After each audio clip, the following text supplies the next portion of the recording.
فيوبي سماها كمدوهني ضايع أركتدا فيوبي سماها كمدوهني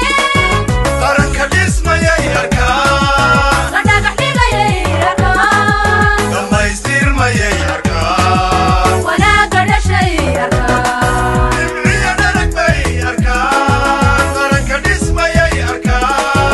غدا قحيقة يا أركان لما يصير ما يا أركان ولا قد شيء أركان نبني أنا بي waxaan ka dhigana runtii dayactir lagu sameeyo saldhigga dhexe degmada Gabiley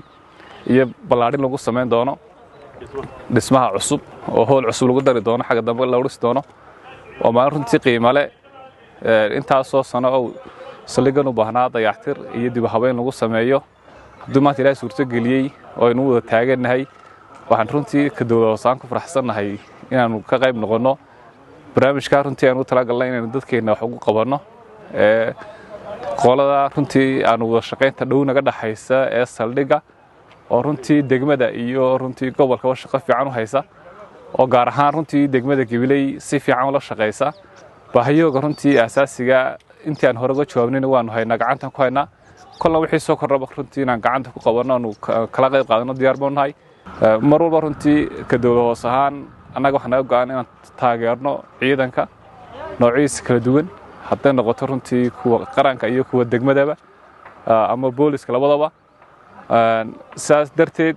iyadoo nagu hogaamiyo runtii gudoomiyaha golaha deegaanku markasta waxaan runtii ku fikirnaa inaanu sameeyno waxyaabaha danta guud ee la wada leeyahay in loo horumariyo aad iyo aad baan arrintan ugu faraxsanahay maayarka oo runtii wax weyn oo la qiyaasi karin had iyo jeer ala noola diyaara waxqabadka uu maanta ka bilaabay oo horna uga qabtay imikana uu maantana uu dhagax dhigayo aad iyo aad baan ugu faraxsanahay aad iyo aadna waan soo dhaweynaya waana saldhiggii dhaxo de saldhig kale oo gobolku leeyahay ama degmadu ay leedahay ma jiro runtii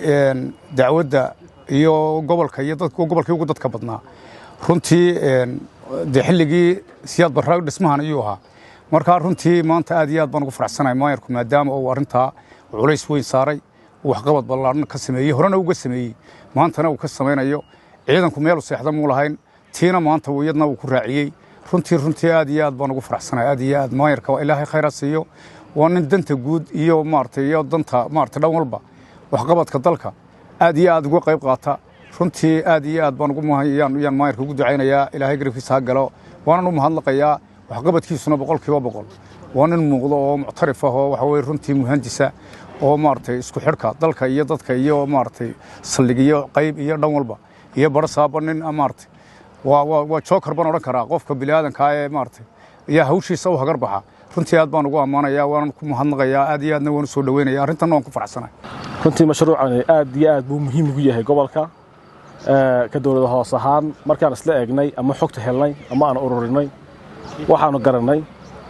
in waxa weeye runtan boolis oo waxa uu dhisay xilli hore maanta uu ka muuqdo ciidii weyni inaanu garanay inaanu ku kordhino wataqaan dhismayaal ay dadku u taqaanaa ay waxa weeyaan ay ku nafisaan ama ay waxa weeyaan ku haboon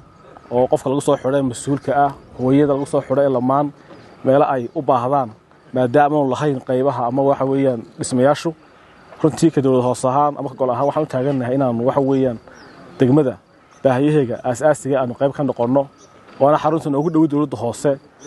xilli hore ayaa la dhisay saldhiggani ku darsanno oo qayb ka noqono waana arrin loo baahnaa tan iyo meelaha kaleba diyaar baan insha Allah inaan wax weeyaan ku sameeyno dhismayaal maanta oo waxa weey taariikhdu ay tahay 10kii bishii 7aad ilaahay suukan keenay inaynu halkan ka dhagax dhigno mashruuc laguna ballaarinayo dayactirna lagu sameynayo saldhigga dhexe ee magaalada Gabiley oo runtii saldhig aad iyo aad muhiim ugu ah nabadgelyada gobolka ah muddo hore oo la dhisay intan aynu dalka ku jirnayna wax muuqdo oo la taaban karo runtii oo badan aanay ka suuro gelin dadaynu ka warqabnana maalin kastaba bulshada iyo adeegga iyo shaqaduba way kordhisaa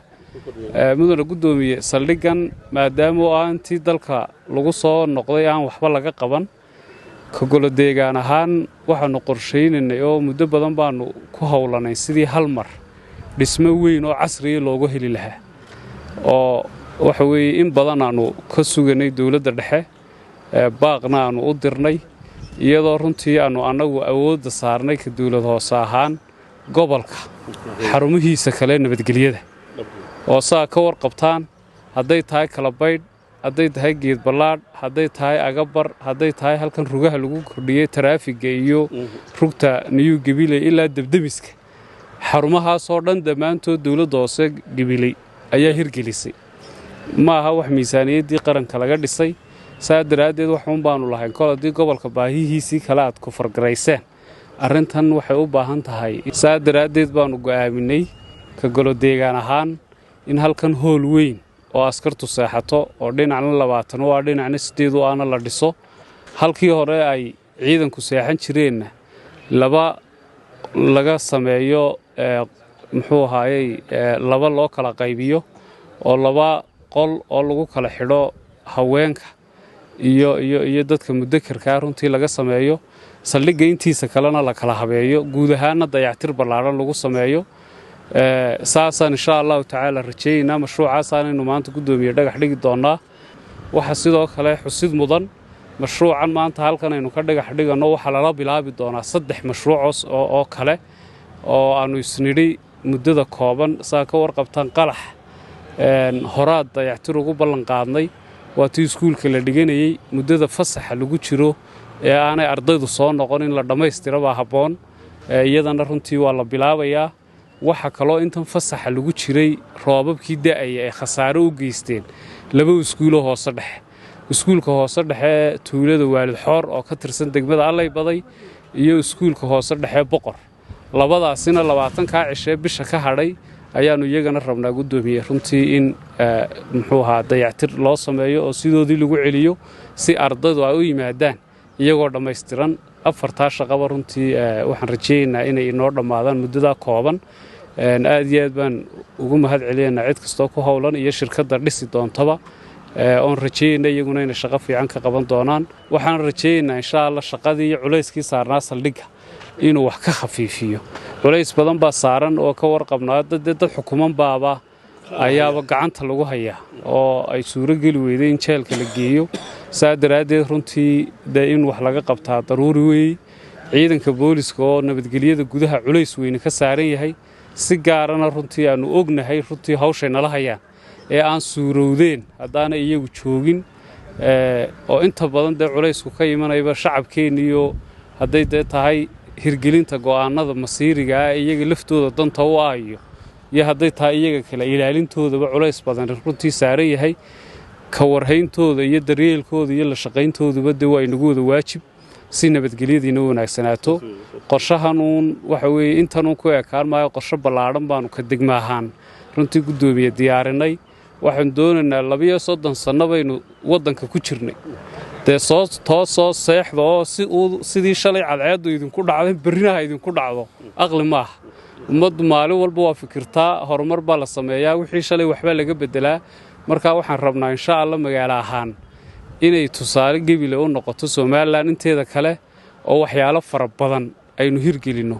sharciga loo hogaansami waayaba caaday noo noqotay inaan runtii sharciga ka hirgelino oo dadkeena ammaankooda si loo xoojiyo waxaan doonaynaa gudoomiye qof kasta oo magaaladan jooga inuu noqdo qof sharciga u hogaansama inuu muwaadin yahay aynu ognahay ama uu yahay qof qaxootiye ama aan muwaadin ahayn oo laakiin sharci ku jooga labada qof inay magaalada joogi karaan oo qof kastoo bilaa sharci aanu inagu dhex dhuuman karin si ammaanka iyo badqabka dadka loo xoojiyo wax kastoo runtii aynu ku horumarin karano nabadgelyadana la sii xoojiyo waa in magaalada 4 xaafadood u qaybinay xaafad kasta gaar waxaan doonaynaa gudoomiye mustaqbalka dhow inaanu u sameeyno boolis u gaar iyo gaadiid u gaar oo xaafadda dhaqdhaqaaqooda wixii dhaqan xumo wada wixii nabadgelyo darro wada oo inuu saa isu kaashano oo waxa weeye horumar nabadgelyo ballaaran runtii aan sameeyno hay'adaha kale nabadgelyada ee arrimaha ku shaqadayna ay nala shaqeeyaan insha Allah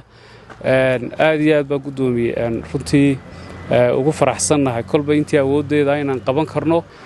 taliyaha qaybta taliyaha saldhigga guud ahaan iyagana runtii gacanta fiican iyo talada ay ka geysteen aad iyo aad baan ugu mahad celinaynaa waxaan aad iyo aad ugu faraxsanahay oo aan kulli waxay ahayd wax saldhigga ka maqan bay ahayd oo intaa dalka lagu jirayba ka maqan bay ahayd oo u baahnaa labadaa arrimood iyo xaggaa dambe iyadana ay shaqo weyn ka qabteenoo ay soo dhammeeyeen kan ay kala jarayaan marka kani dhammaaday askartu halkan seexatay loo kala jaraya sidaa ay sheegeen dadka dee waaweyn ee odayaasha iyo dumarka loo qaybinayo iyo kanoo hurdadii ciidanka ah aad iyo aad baan ugu mahadcelinaynaa maayarka iyo maayar xogeenka iyo xogayaha iyo golaha deegaankaba sida fiican ay noola shaqeeyaan runtii marka la eego annagu waxaan qabanaa waa dan guud shaqeeya dadku wuu naga xigaa runtii marka la eego danta guud waa laga wada shaqeeyaa oo dad badan baa ku qoran laakiin ragna danta guud waa rag u jajabanoo wixii loogu baahdo mar walba diyaar la waxay waayaan ma waxay heli karayaan qaarna waa waxaan dan ka lahayn dantaa guud haddaan dantaa guud jirinna dadkuna jiri maayo daartaadu adiga kuu shaqayn mayso haddaannu amni jirin oo waa la duminayaa waxaad gaar u qabataa waa dan gaara taa guud baynu dhammaantii ka wada shaqaynaynaa maanta waa maalin farxad leh maalin kastaaba dee maalin bay leedahay farxaddu ciidamadeennan aynu har iyo habeen ammaankooda ku fadhino waxa loo qabtaa waxay inoo tahay farxad gaara dhaxanta iyo meelahay ku jiraan oo loo dayactiraa innaga farxad weyn bay inoo noqonaysaa waxaan aad iyo aad ugu mahad celinayaa golaha deegaanka ee Gabiley ugu horeeya guddoomiyaha golaha deegaanka waxqabadka ballaadhan ee ay ka wadaan gobolka dhammaantiiba